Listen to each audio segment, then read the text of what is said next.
Welcome to Your Voice to the World. I'm Eddie Pinero, speaker, filmmaker, and storyteller, teaming up with Terrence McMahon, retired CEO and best-selling author. Having built multi-million-dollar businesses and created lifestyle brands enjoyed by millions around the world, we've established a blueprint to do more and become more. Now we're joining forces to inspire you to share your voice and build the business and lifestyle you've always dreamed of.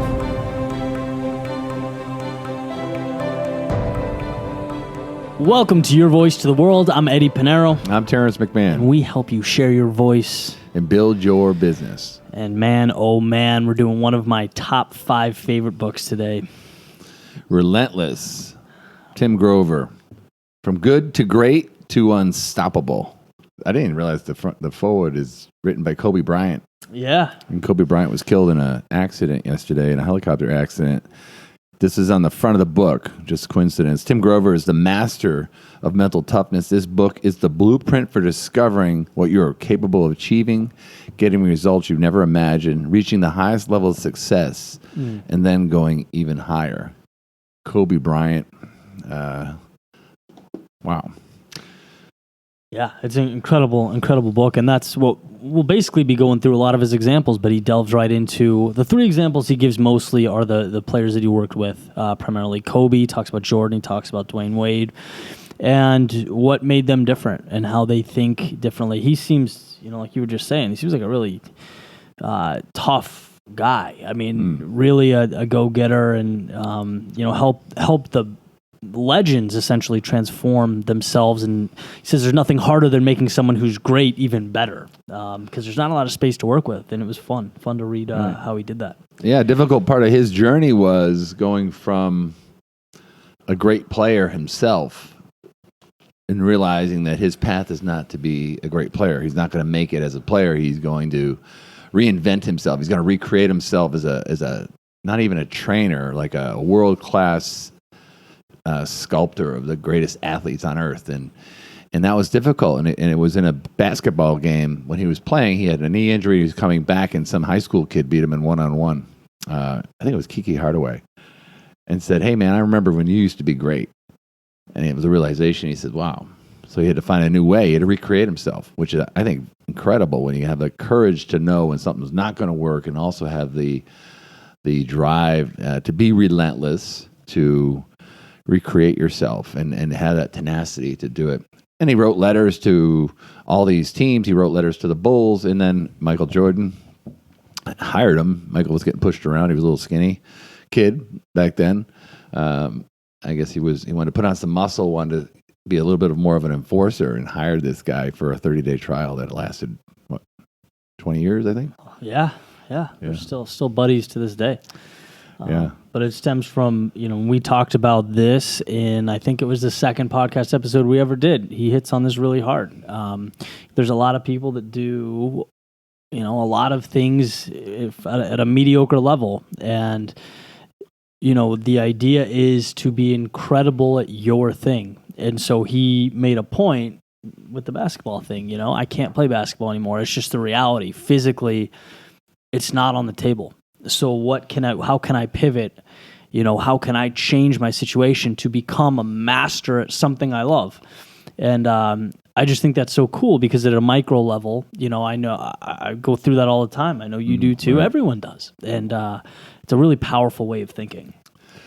Yeah, the concept of being the best in the world at something is in a lot of books, but it's in Good to Great, which is a book by Jim Collins that I wrote. And he talks about, what's the one thing that you could be the best in the world at, and if not the whole world, but the best at least in your world, and recreate yourself into that. I've used that over the years, and you're talking about him facing the reality of his limitations to be the best, and he made an adjustment. He became the best trainer in the world. Right. So he couldn't be the best basketball. That's a Stockdale principle. The brutal reality is he was not tall enough, fast enough, healthy enough to be a great basketball player. He became the greatest trainer on earth. Yeah. So cool. It is really cool, and it ties into what we were talking about right before we hit that record button about sort of the epiphany I had with all this. This is I read a lot of self-help. I read a lot and I ingest a lot of it. Something about this book makes me feel incredible. And I started thinking back to last year, the first time I read it. And I went on this little stretch, and it was like one of the most impactful, 2-week stretches, let's say, of my life in terms of productivity and decision-making, just feeling amazing. And so the question is, how can I inject that into my life every single day? And it also made me think about, our own product, the motivation, the content that I've been putting out for years, in the sense that, I use it a lot. I experiment and I just throw things against a wall and I see how the audience reacts to what's coming at them, to try and hone in on what works. And it makes me realize that my product is that feeling. You know what I mean? Which is like an interesting thing to finally come to. And it's like, that's why you can put out other things, or you can release things or create content or tools that are great. But if it's not what means the most, which is, motivation, inspiration, a blast of adrenaline in the morning, or something that makes you think about the world a little bit differently, you're missing the mark. And so, long-winded way of getting to that same point, finding out what your one thing is and just going all in on that. And the results you see when you do that are through the roof. Yeah, because it lines up all your dominoes, as you say. I never heard it said like that. Like, what you do is a feeling that you're that's the trying to perpetuate onto others. Because how I am with words and etymology, like relentless. Like, what does relentless mean? And it's not. It's an intrinsic. That guy's relentless, unstoppable. So the word that I could find in the definition was incessant.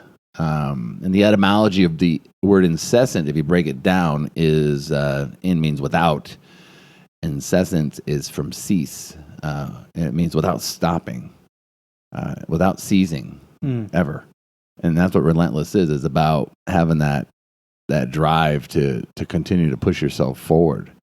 Because that's what relentless is, a feeling. It's to be like this guy is. And the way he teaches the great ones. These are all different people, because he talks about the 13 rules. There's the 13 principles of Relentless. All of them are labeled 1 because he doesn't believe anyone's more important than the other. And there's 13 because he doesn't believe in luck. Right. Yeah, I like that. He believes that, you work hard and get your results. It's truly a way of looking at the world. Yeah. Yeah. It's pretty incredible.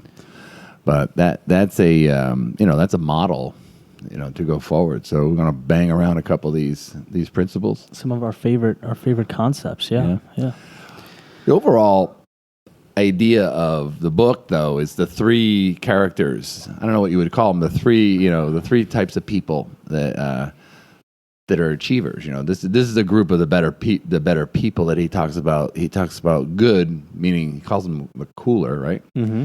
Talks about great are the closers. And then unstoppable are the cleaners. So there's an example that he's given throughout the book where we'll talk about what the coolers would do, what the cleaners would do, and what the closers would do. Yeah, it's all different all the time. At a high level, the coolers essentially show up and they play the role. They're your stereotypical role player. They're the I don't want, maybe pawns on the chessboard is too extreme, but you get the idea, right? And then so the next step of the second bucket is the closer, right? And they certainly are capable of closing a game, or using the basketball metaphor, but they're not consistent necessarily, and someone puts them in position to close that game, and that someone would be the cleaner, who's the third level, and they're just. What I refer to as just immersed into their craft. It's their world. It's what they think about. Every second of their life is focused on exuding excellence in that one particular thing. Yeah, baseball, basketball. Baseball is probably a better example because there's 40 players on a baseball roster. And then there's also 3 teams. There's 3 levels of the minors. Actually, I think there's 4 now. AA, AAA, Single A, and then Rookie League. Mm-hmm. And then you got the best of the best. I played collegiate baseball, and maybe 5 guys from the team went on to play professionally. I was not one of them. That's a lot for a team, isn't it? Yeah, there's a collegiate baseball team, but 4 or 5. Yeah, it was a lot. There's always most every team that's in that level are sending 2 or 3 players, and then of the 2 or 3 players, and this is a program that's been around for 50 years.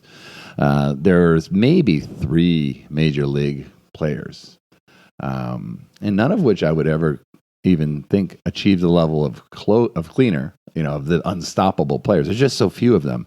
Many of them were coolers. I mean, there's no disrespect, but they show up. They're good enough. They don't necessarily work hard. They don't look for confrontation. That's one of the things he says. He says coolers, they kind of run away from confrontation. A closer will fight if you give them a plan. You tell them what to do. They usually do it because they have the skills. But the cleaner will look for confrontation, start a war, and finish it with a victory. Yeah. They'll just close it out. So if you look around, we lost a great cleaner clearly yesterday in Kobe Bryant. It's the type of guy he's getting the ball. He's going to be at the gym first. He's going to be practicing after. It's just it's a mindset, to speak to Relentless, that all-in approach to pursuing a goal. And you don't have to be a world-class athlete. You can be world-class at whatever in your world you can be best at. Right. Yeah. And it's more tailored to, the percentage of people that read his book that are athletes or world-class athletes are small, right? I mean, it's applicable to everything. Yeah. But that's why he focuses on that, that mentions the sort of one thing, because if you're all in and you're committing and you're just pouring your life into being great, how can it be at multiple things? It's just doesn't make sense. It's your thing. It's your world, and you're the king or queen of your world. I like that. Yeah, he talks about he speaks about pressure, and pressure is discomfort, right? Pressure can break pipes, but pressure can also create diamonds. No diamonds, no pressure. Yeah, and being comfortable, being uncomfortable, which is one of your best performing concepts, right? In your running in the rain. Yeah, like seeking it, like wanting it, and becoming addicted to the result, right? Not the actual running part, but the result, the endorphins, I guess, after running. Yeah. I'm not a runner. Well, it's a trade-off. Yeah. It's weird because no one runs a marathon for how good you feel during the marathon, right? There's nothing ever advertised that says like this will make you feel like mile 14 of a marathon, but it's after. It's the endorphins and it's the excitement of having completed something, and physically, mentally, you just feel like $1 million. But yeah, that's your point, right? I mean, you got to go through the hell to ultimately get that great reward. That's what Tim Grover says. That's what it's all about. The reward, the reward, the reward.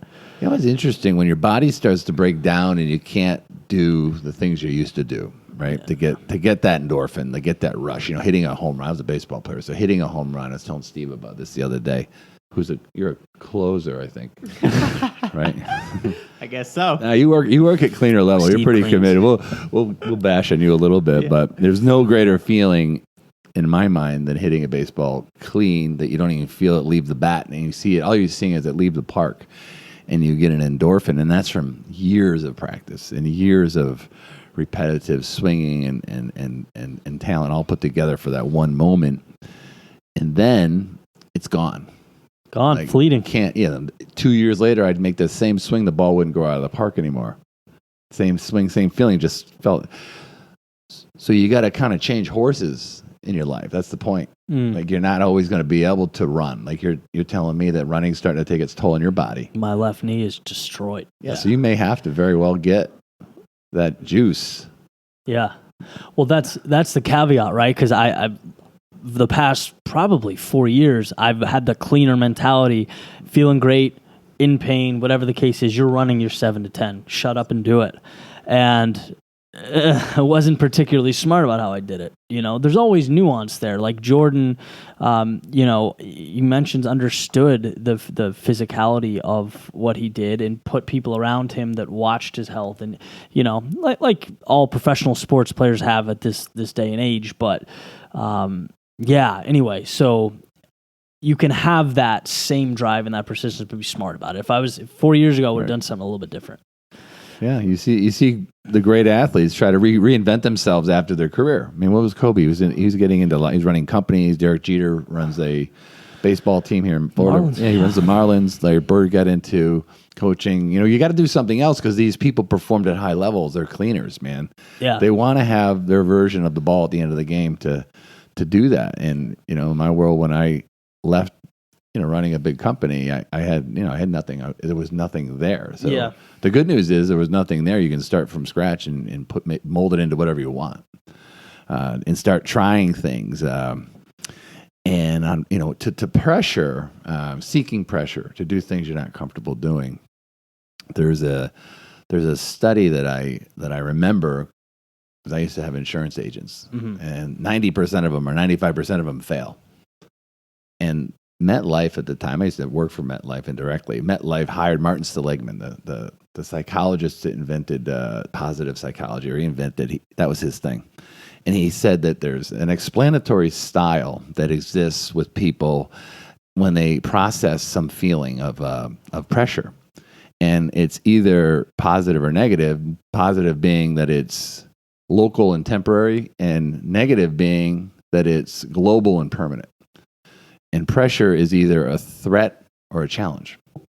Right. And guys like Jordan and Kobe Bryant and LeBron James and Tom Brady, he loves it when he's got a chance to win the game. Right. And he's certainly capable of not succeeding. He's okay if it doesn't work. He tries. Yeah. Yeah, I mean, he talks about removing that. It's almost like simplifying it, and I don't know if these are his exact words, but he says it's a problem. Like there's no problem. There's no good or bad. It's a situation, and there's a solution. You know what I mean? There's a situation, there's a decision to be made, and there's a solution. And so if you remove any of that, things become clear, and you can take the emotion out. Have you ever seen the video, either of you guys, where man, is it Barnes? Someone's inbounding the ball and they do like a fake right at Kobe's face, like they're going to throw the ball. He doesn't even blink. He just goes like this. It's one of the most amazing things I've ever seen. But yeah, I mean, he certainly, like, these guys, the Bradys, the Jordans, the Kobes, the ones that want the ball with the shot on the line. Yep. There's just the emotion is taken out of it. It becomes real X and O. It's like, here's a job to do. And that, I think, is one of the biggest challenges, because it's the feeling in your stomach. It's thinking about what can go wrong. It's all these things that don't need to be there, and we can teach ourselves to mitigate that and become hyper-focused on what we're doing, which is really cool. Yeah. The cooler will hide from the pressure if they can. The closer will take a shot at it, probably reluctantly, and the cleaner wants it. He probably wanted that guy to throw the ball off his face so he'd get it back so he could go hit the game winner. He's like, that's good. Yeah. It was cool what he said about Steve Kerr, the coach of Golden State now. He's like, he was a closer when he played for Jordan, and Jordan trusted him. Now he's a cleaner post-NBA. Oh, right. I love that. What does he do? Well, now he's a coach of Golden State. He's coach, yeah. But he's done a lot of great stuff, Yeah, and then, of course, if you're building a team, and this was I thought that was interesting. When you're building a team, you talk about the supporting cast around Michael Jordan. Yeah. When Jordan had his teams, like, everybody was better when they played with the cleaner, and all of them faded after they left. I love Michael's company, because Michael was he would not play down to your level. Demanded excellence. Yeah, you got to play to the best you could possibly play. He wouldn't put up with it. But they all did, Pippen. No one did as well, and they all signed these giant contracts when they left Chicago, because the sauce was in the leadership of the cleaner, the relentlessness that was infectious. It would ripple throughout.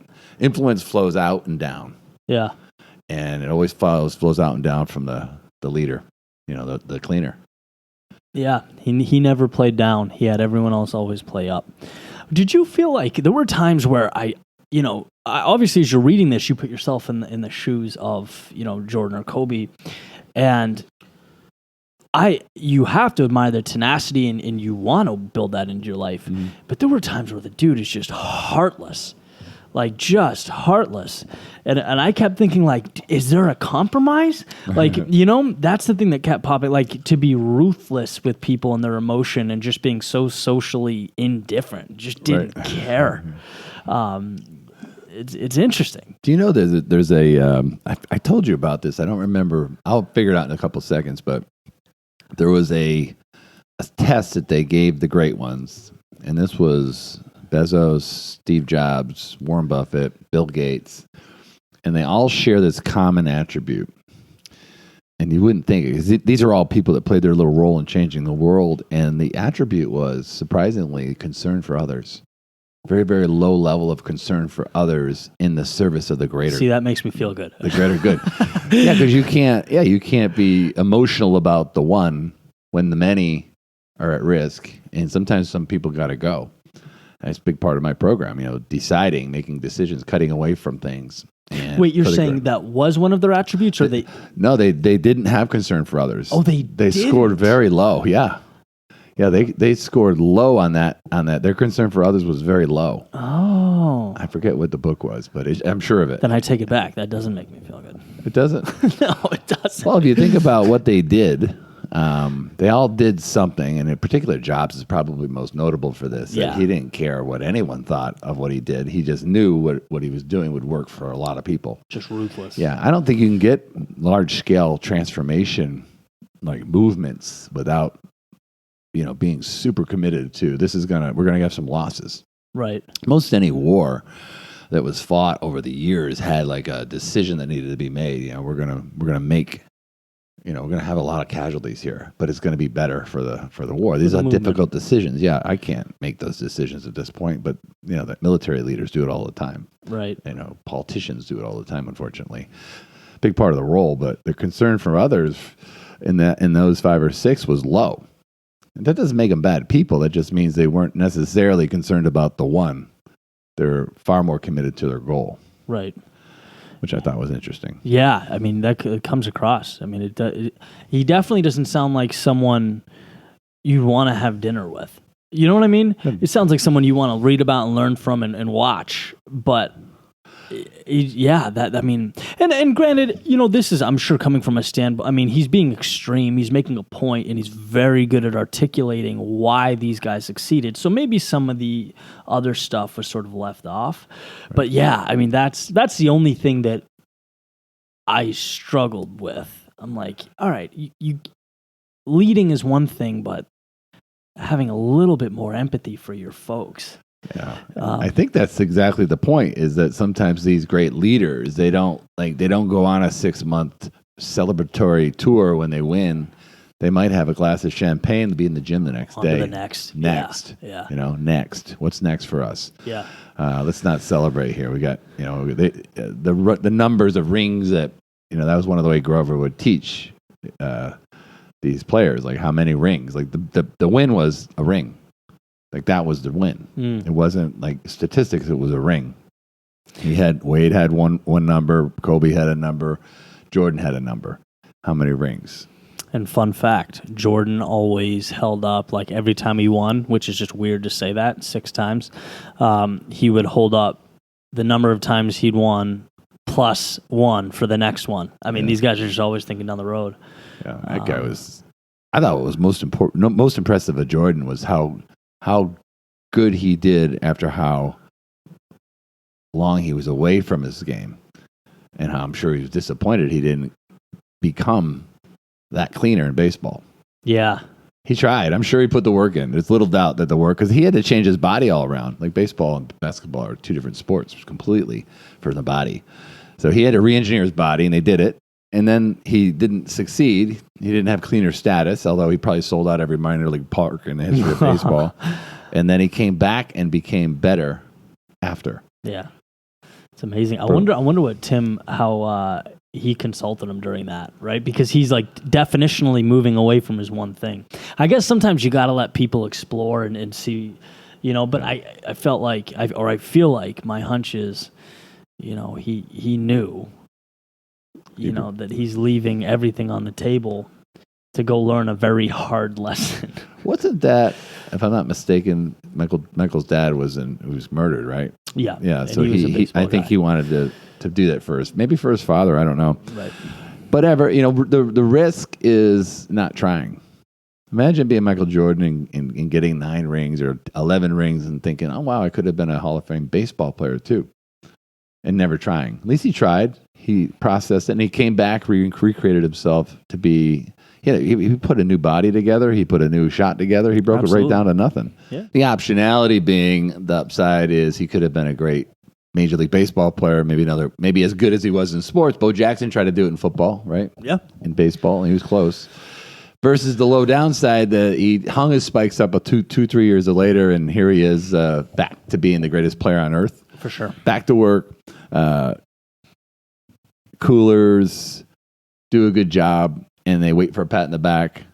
Closers do a good job, pat themselves on the back. A cleaner does their job because it's their job. He said that in the book. I love it. Yeah. It's like, that's just, he went back to work. He said driving into was it the Staples? It wasn't Staples, whatever one it was. I think it was named after an airline, the Chicago Stadium. He said, I hate this place. He hates that place, but he went back to work. It's kind of like,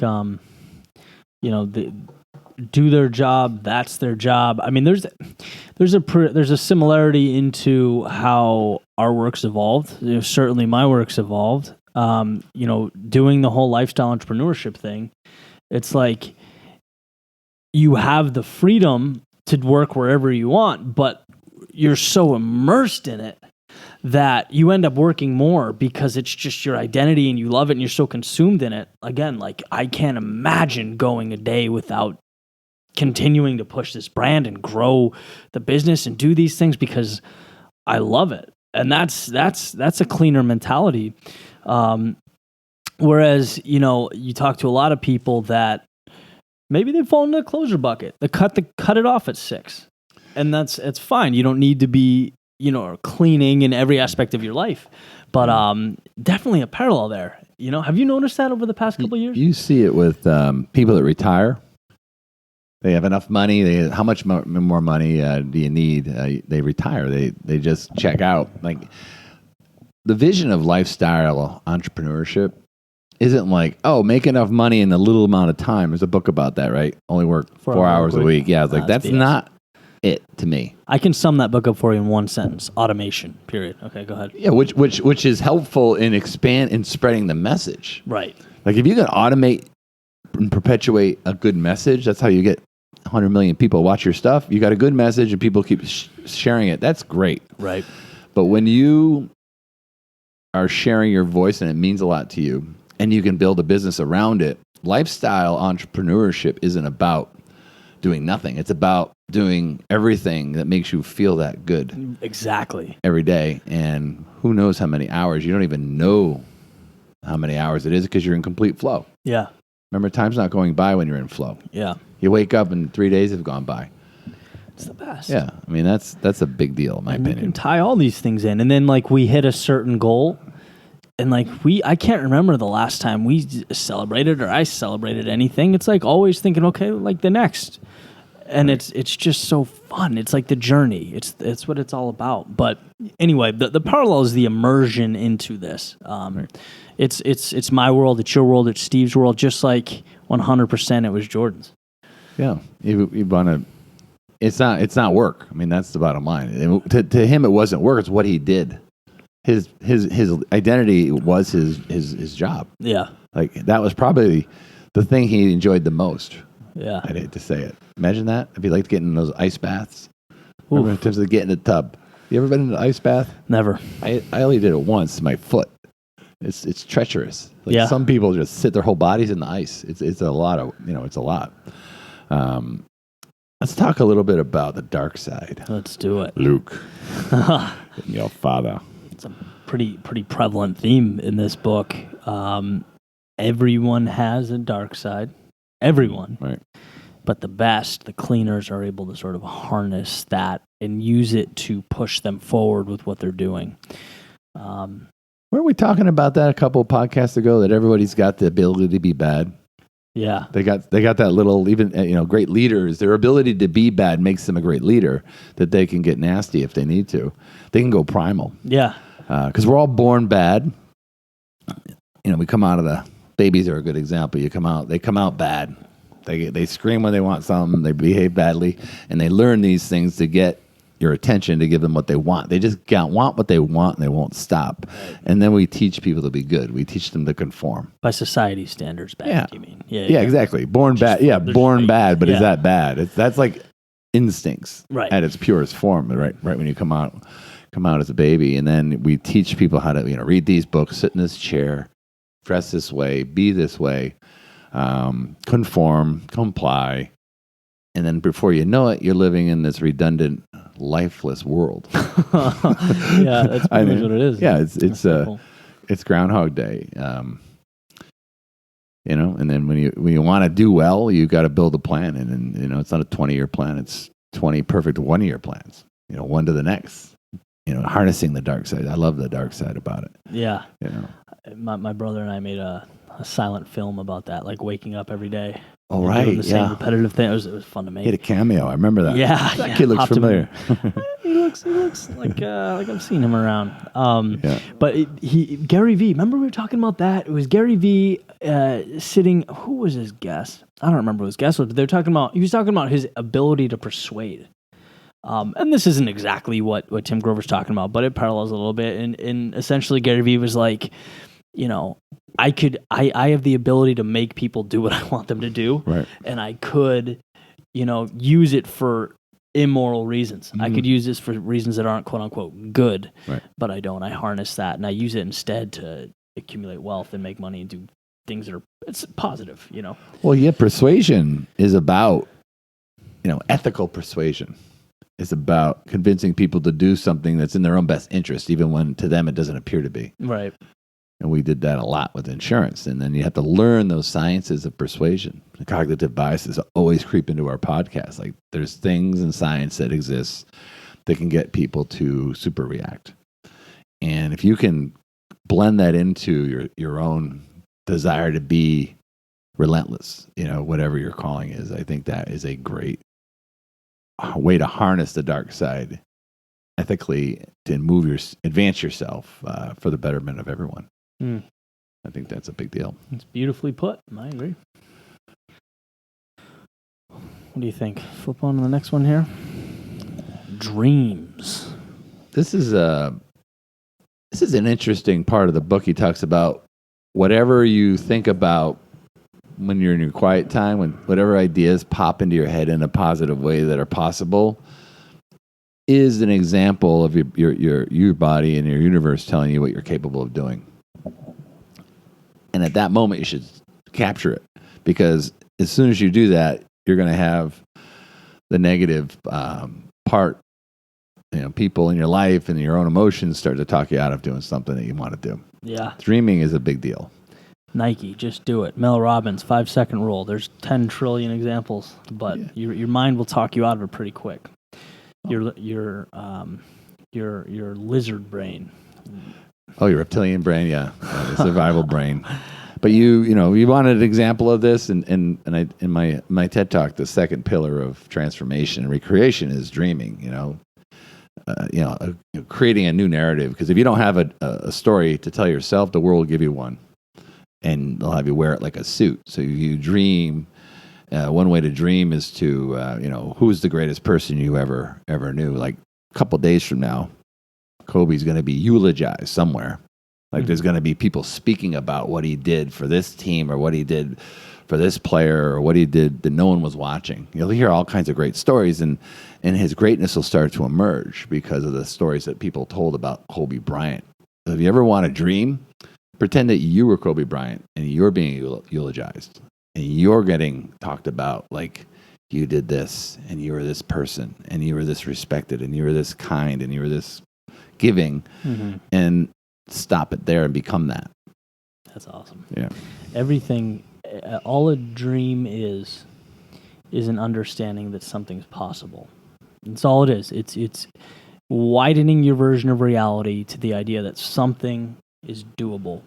And what made Kobe incredible was people looked at him, kids, my generation, 96, I had all his rookie cards. I was a big fan of Kobe. I would look at him dunking and winning and hitting those shots, and I would say, oh my God, that's possible. You can do that. There's a kid from outside Philadelphia that transcended, reality, our idea of what's possible. And so, my thought is, well, then I can do that. So he literally, and I think that's why there's such a deep pain, felt by everyone because of the tragedy yesterday. It's because he helped people dream. He pushed people to realize you can have more, you can do more, you can create more for yourself. Doesn't matter what your situation is. It's work. Right. And that's such a cool thing. Everyone needs that message. Yeah, I guess he was going with his daughter to a basketball camp because there was pictures of all these girls waiting for him to show up to teach. I'm sure that story is going to be told about that. But dreaming's about risk taking. I mean, the risk sometimes is not doing it, and coolers run away from risk. They take limited risks. Closers take risks when they have a limited chance at failure. And a cleaner just does it and figures it out. Mm-hmm. They just they go and they figure out how to get it done, and they fail and they're okay with that because they're more empowered to shape reality. Like a cleaner is confident in his or her ability to manufacture outcomes. That was my takeaway. So the cooler, which is level 1, and the closer, which is level 2, they just feel less empowered, and there's more of the universe that more stars need to line up for things to go well for a cooler or a closer. Yeah. LeBron James, Kobe, Dwayne Wade, all these people, they feel confident in themselves, their products, their abilities. They feel like they can be the change. And that's a big difference with regard to mindset, Yeah, totally. Yeah, it's remember what Kennedy said, the high tide raises all yachts. Yeah, you have a cleaner. I learned that from you a couple weeks ago. I love that quote. Yeah, that was great. Yeah, the high tide raises all yachts. And a sinking ship will show you who's naked swimming. that's the B side. I heard that. I heard that from Trump. If you're swimming naked when the tide goes down, everyone will know it. That's pretty much, I think, a lot of the book that we're talking about, Unstoppable. Anything else you think you want to share? Want to do a couple more? Yeah, let's do a couple more. I think, so particularly when you're listening to the audiobook, which is how I consume the book, I didn't even realize there were 13 things. I know he talks about it at the beginning and he says he numbers them all number 1, right. But it's not even clear. It's just such a great read that you just get sucked into it all as one thing. But we have the 13 listed out, and I think it'd be fun to, pick a couple, you'd rather be feared than liked. Right. That's a cleaner mentality. And I'm going to get personal. I have found that it's detrimental in a business setting, or as you always say, when you're creating a movement to become friends with people, to build relationships on that level. That's my first inclination. I don't know why, but that's the way I'm always drawn. But more recently, you learn from that, and you sort of, I want to say, pull that back a little bit, because when you remove that emotional piece, you're able to build more effectively and, make difficult decisions and act in ways that it's difficult when it's you're a real close personal relationship with people. So I understand that 100%. And I would advocate that people think about that, depending on the setting and what they're doing. Sometimes it's not good to be liked. You want to be respected, and they're different. That's such a cool topic, because I'm sure at some point there's a book called Compelling People that is on our radar. It's about how to exhibit warmth and strength at the same time. If you're too much of one or the other, great leaders, I'm sure Michael Jordan beat the bag out of somebody one day, right? He just probably terrorized somebody, but I almost guarantee you he circled back and said, "Hey man, our team's gonna be better because we did this, and you stepped up." Yeah, I'm sure. And when you're feared, it's a lonely. The top is the leadership is a lonely run, and recreating yourself sometimes is a lonely journey. And about being feared that you're completely committed. You're going to do it. Period. Not I'm going to do it and I'm going to take care of everybody, and that's okay. But being feared lets people know that you mean business. Yeah. I'm here. I'm playing today. Yeah. You know. It's Machiavellian. It's like, All right. you know, you're going to have to make some tough decisions, period. If you want to succeed, you know, you decide Terrence 101 to cut away, right? Right. And that's not easy. It will never be easy. It's why in Moneyball, too, I remember Brad Pitt's character, Billy Bean, saying, like, you can't, you know, it's a business. You got to go down and tell someone, hey, pack your bags, you got to go. And so segmenting that out, and it puts you, like, I kept jumping into, like, Kobe or Jordan's, like, I imagine being them at practice. Right. And just playing that, like, teacher role. And it makes sense from that perspective. You need to be here, you're doing this, you're doing this, you're doing this. It's a business, it's progress. Progress requires that strength. Absolutely. I know there's a part in the book where he talks about Kobe was playing when he practices on his own hoop, and if he's feeling good, at the end of that he'll go wander around with the players and give them a little juice and step them up. But you know, that's respect, and being respected and being feared are very close. They're not like completely different a lot of times. Like being feared just means, well, that person won't give you a hall pass. Like there's no such thing as a hall pass with a true cleaner. Yeah. You know, you don't get a day off. You step up, you know, in the military, you know, you hear stories of people like, if you're not there on time, like there's just this little thing about being on time, they'll take you out for that, like a legitimate, you'll get fired or demoted for not being on time for something because they rely on it. That's lives lost, potentially, if you're late. Yeah. Totally. Want to try another one? Yeah, let's do one more. And by the way, I didn't realize the first three we talked about were part of this 13. I said it like we're going to now break into 13 new ones. It's all 13.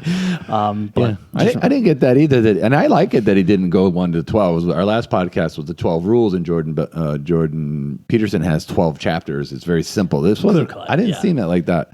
I loved it though. You read the book and you're like, wow. Well, there's not 13 anyway. There's 13 times. Right. Let's finish with the bang. What's your favorite here? I feel like we've touched on most of them. Know exactly who you are. We went into that pretty thoroughly.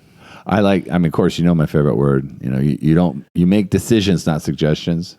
Right. I like that. That ties into the one we were just talking about. Right.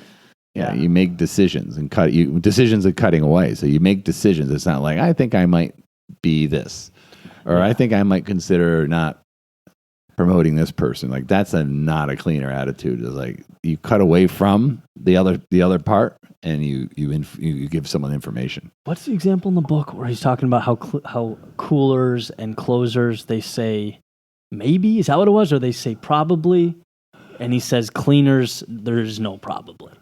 It's and so again, I always play devil's advocate with this stuff. I think I'd be curious to see if my personality type is the opposite of Tim Grover's. Just in terms of like, you know, those human, what are they? The tests. Well, Grover epitomizes the podcast we did a few ago on the journey, like he's not the hero of his book. Right. He's the guide, and he loves being the guide. Yeah. And he makes no apologies for his process at Attack Athletics. He's like, this is how we do it. Hundreds of athletes, Jordan first. Right. What was it? I get it wrong. You get it right. What did Jordan? He paid Jordan, or Jordan paid him not to teach others? Jordan would say, I'm paying you not to teach others. Jordan said, I'm paying you so you don't teach others. I'm not paying you to teach me. I'm paying you not to teach others. Like the secret sauce. Yeah. But, you know, it's not suggestion like, oh, maybe you can eat a little bit better. Remember he talked about the sugar, you know? Right. Like, yeah. If you're not throwing up, you're cheating. He takes like world-class athletes into his gym and they're throwing up like on the first day, on the first hour. It's like, oh, we're going to have fun. It's like, this isn't a suggestion. You want to transform? There's a price to pay. It. Yeah. And that, so what the point I was going to make is like, he's advocates being very like, this is it, period. Right. And I was playing devil's advocate with the idea that sometimes deliberation can be a good thing, right? I mean, ultimately, you want to have the end say, and you want, you know, your supporting cast to know you have the end say, but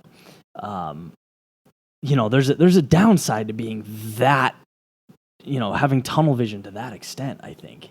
How would you rebuke that? I can only say this: when I was selling insurance and I was broke. I met a guy, and he was known for giving. Because when you want leads, you don't know how to get them when you're a kid. You're like, I want to talk to somebody, and the guy used to give 3 leads to 3 different people on the same day. So someone would call in and want insurance, and he'd say, "Oh, here's a lead," and I'm like, "Oh, thanks." So I needed the money, and I'd literally go from his office to my office. I'd call the lead, and I'd go out and see the lead that day. Mm-hmm. And a lot of times, while I was in the house, the phone would ring, and one of the other 2 people would be calling to, Oh my God. late, a little late. And I said, "Oh, I'll take the calls." I had a little late to the dance. But there's really 3 types of people. There's, and I love this, I always have. Like, there's people that make it happen, cleaners. There's people that let it happen. Watch closers. it happen, maybe. And then there's others that say, "What happened?" Yeah. Like, what happened? Like, everything just passed you by. Yeah. We have the capabilities of doing so much, and so many do so little with it. That's just a shame. It's an awesome way to put it. So maybe after our conversation, then I was looking at it wrong. Maybe I would look at it as either taking action or stumbling around. Right. You know what I mean? Yeah. Yeah, that's probably the best way. Toe in the water. It's not like he's advocating ignoring, other people's opinions, but it's like if you're looking at it from a binary standpoint, you're either being active and proactive, or you're taking your time. And like you always say, don't worry, be crappy. Until you move, there's nothing to refine. Right. So just go. You can't improve upon something that doesn't exist. You can't refine a goal that's never been uttered, never been written down, never been talked about, Right. never been shouted out. That's what you shout out, you pound in. Do it with authority, learn, refine, repeat.